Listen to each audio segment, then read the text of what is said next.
Rádio Novo Milênio. A rádio que toda a família pode ouvir.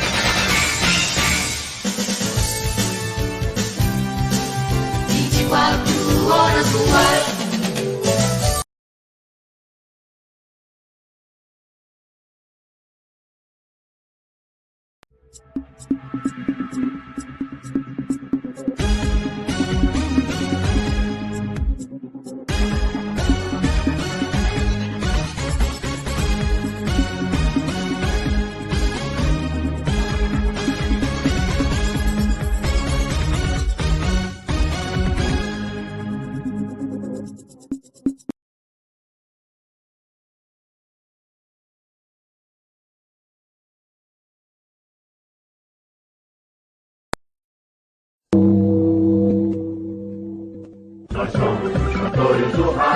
Olá amigos, bem-vindos. Estamos de volta para apresentar mais um episódio de Histórias do Rádio no canal Forró da Casa Grande, sempre relembrando os grandes músicos, compositores, intérpretes e apresentadores.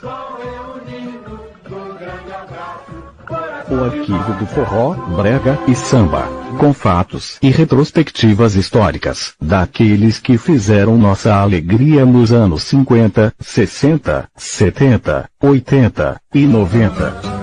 Falar de saudade, eu hoje estou pra chorar. Vamos falar de saudade, eu hoje estou pra chorar. Apresentação, Tiago Abrantes. Produção, Rafaela Alves. Edição, Rodrigo Mendes. Vinhetas, Perfelino Neto. Do programa, Memória do Rádio.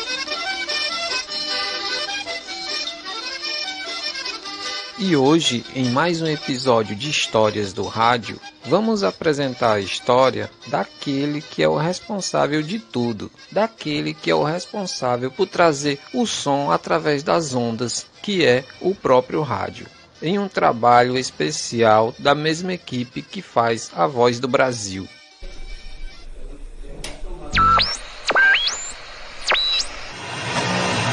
Ops, calma, a gente não saiu do ar não.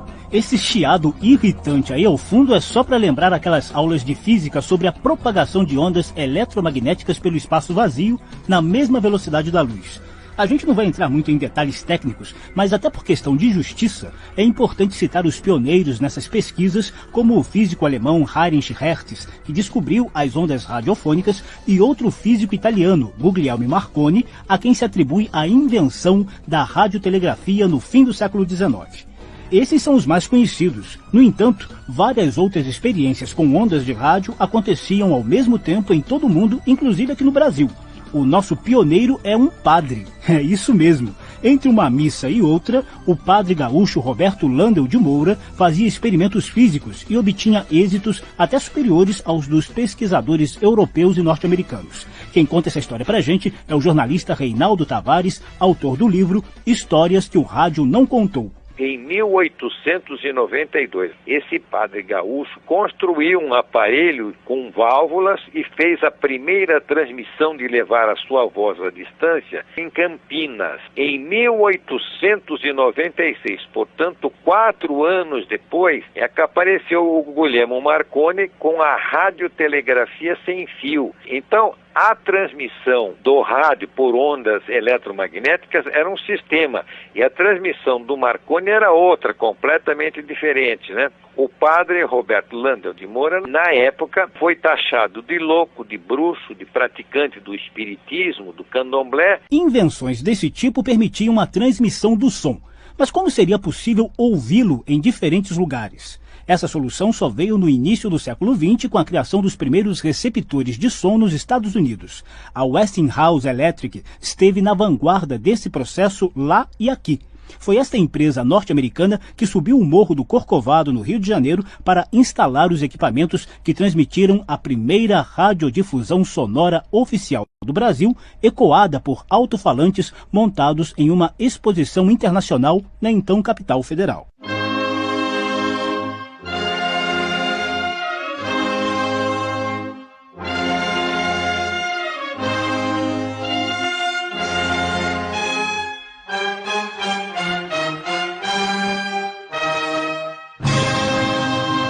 Foi em 7 de setembro de 1922, em pleno centenário da independência brasileira.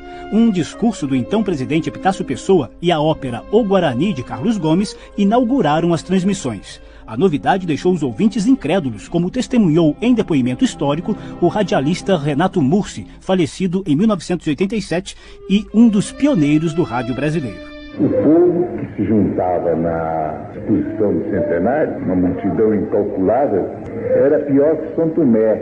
Estava vendo, ouvindo e não acreditando. Como é que um aparelhinho pequenino, lá longe, sem fios, sem coisa nenhuma, podia ser ouvido à distância? E ficava embasbacado. Mas o som vindo de alto-falantes, obviamente, não era dos melhores. Tanto é que, após a surpresa da transmissão, a novidade foi caindo no esquecimento. Quem afirma isso é o antropólogo e professor Roquete Pinto, morto em 1954, e outro pioneiro do rádio. Creio que a causa principal desse desinteresse foram os alto-falantes instalados na exposição, ouvindo discursos e música reproduzidos no meio de um barulho infernal, tudo rofenho, distorcido. Uma curiosidade, sem maiores consequências. Pronto. Ouvimos Roquete Pinto e com isso lá vamos nós para mais um dilema do tipo: o samba nasceu no Rio ou na Bahia? Ou quem veio primeiro, o ovo ou a galinha? É que até hoje persiste a dúvida sobre qual é a primeira emissora de rádio brasileira. Na prática, a disputa entre a Rádio Clube de Pernambuco e a Rádio Sociedade do Rio de Janeiro não tem muita relevância, mas é um fato histórico digno de registro.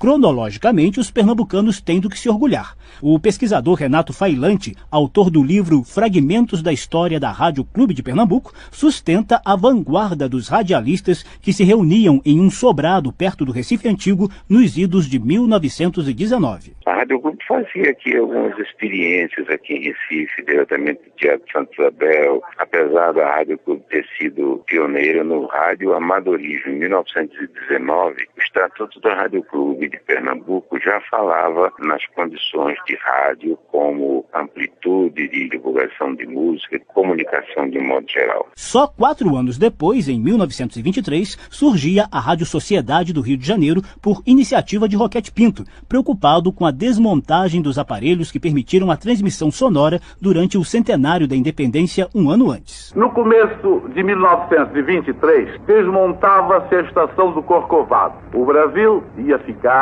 sem rádio. Ora, eu vivia angustiado com essa história, porque já tinha convicção profunda do valor informativo e cultural do sistema, mas uma andorinha não faz verão.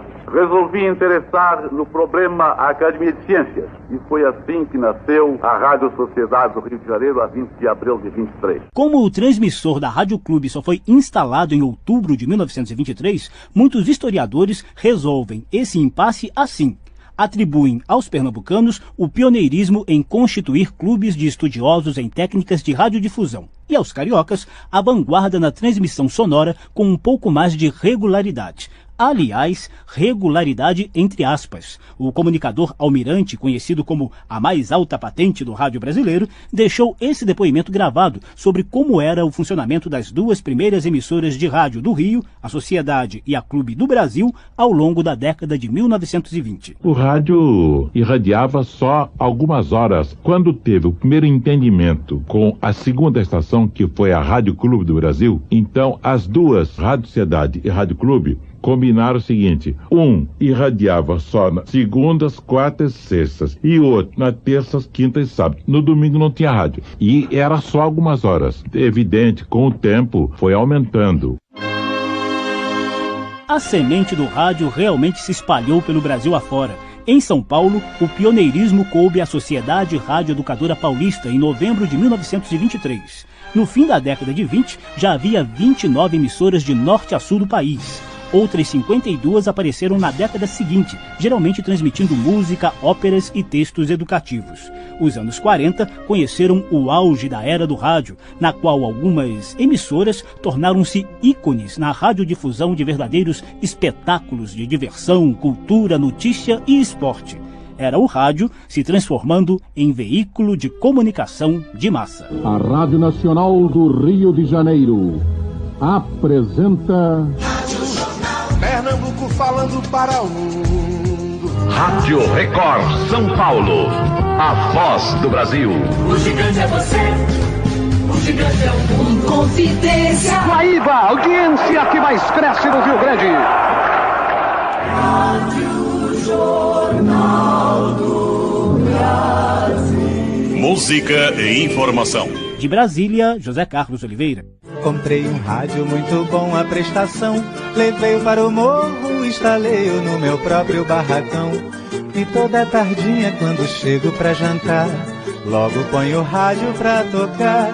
E a vizinhança pouco a pouco vai chegando e vai se aglomerando, povaréu lá no portão. A evolução dos receptores de ondas radiofônicas ajuda a entender a gradual popularização do rádio a partir da década de 1920. Primeiro veio a galena, depois apareceram a válvula e a radiofrequência sintonizada. Alguns receptores eram imensos e ocupavam o espaço de um móvel dentro de casa. Com o tempo, essa geringonça foi se tornando mais portátil. Mas para os ouvintes, o que importava mesmo era o prazer de se reunir em torno desses aparelhos ou diante de alto-falantes para curtir os espetáculos sonoros de seus cantores, músicos, escritores, atores e humoristas preferidos da era do rádio. Nós somos as cantoras do rádio, levamos a vida a cantar. De noite embalamos teu som, de manhã nós vamos te acordar. A carioca Rádio Mairinque Veiga foi uma das primeiras a investir em entretenimento. No entanto, o que se costuma chamar de a era do rádio está muito associado à história da Rádio Nacional do Rio de Janeiro. A emissora de prefixo PRE8 foi criada por um grupo privado em 1936, mas acabou encampada pelo Estado Novo de Getúlio Vargas 4 anos depois. Com alcance nacional, a emissora conquistou audiência cativa ao difundir o trabalho dos artistas que viviam na então capital federal. Está Marlene, a rede incomparável. Queridos amigos, muito boa tarde. Apito no samba. E você, do samba de gente bem, não vai encontrar ninguém apitando um apito no samba. A nossa favorita Emilinha Borba. Lá na rua onde eu moro tem um gatinho de amargar. É sabido e vive muito bem com as gatinhas do lugar. As atrações eram fartas, programas de auditório, shows de calouros, esquetes de piadas e muitas radionovelas. Havia grande concorrência entre as emissoras para manter elencos fixos com os mais renomados artistas. Osmar Frazão, ex-diretor da Rádio Nacional, relembra alguns dos nomes famosos que criaram as principais radionovelas. O radioteatro retratou em capítulos esse nosso Brasil romântico, escrito pelos mais abençoados escritores radiofônicos, como Amaral Gurgel, Mário Brasil, o Edgar G. Alves, o meu saudoso amigo Guiarone, a Janete Claire, o Dias Gomes, o Mário Lago e tantos outros que prendiam a emoção dos ouvintes desse tempo do radioteatro, desse tempo dos auditórios. Confesso que a sua amiga é uma criatura adorável, maravilhosa. Vamos entrar, Albertinho. Vamos entrar para ver se eu consigo preencher a falta que Isabel Cristina está fazendo. Por favor, Graziano. Eu também sei ser adorável.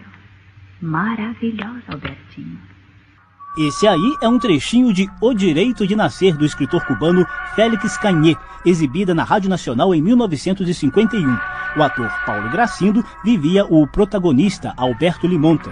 Essa radionovela de 260 capítulos foi um verdadeiro fenômeno de audiência para a época. O Brasil inteiro parava para escutá-la pelas ondas da Nacional. Ao longo da história da emissora, foram dezenas de títulos. Senhoras e senhoritas, a Rádio Nacional do Rio de Janeiro apresenta Em Busca da Felicidade, emocionante novela de Leandro Blanco. Radioteatro Colgate Palmolive é mais um capítulo de Terra Brava. Uma escada para o céu é a dramática e comovente história de amor que Janete Claire escreveu e que a Rádio Nacional apresentará hoje, às 8 horas da noite, em seu primeiro e emocionante capítulo. Parte desse modelo de sucesso da era do rádio deve-se ao tino comercial de Ademar Cazé, um pernambucano que chegou ao Rio para profissionalizar o rádio brasileiro. A Rádio Philips do Brasil, PRX, passa a irradiar o programa Cazé. Cazé, inicialmente na Rádio Philips e depois na Nacional, foi sócio de Francisco Alves, lançou Noel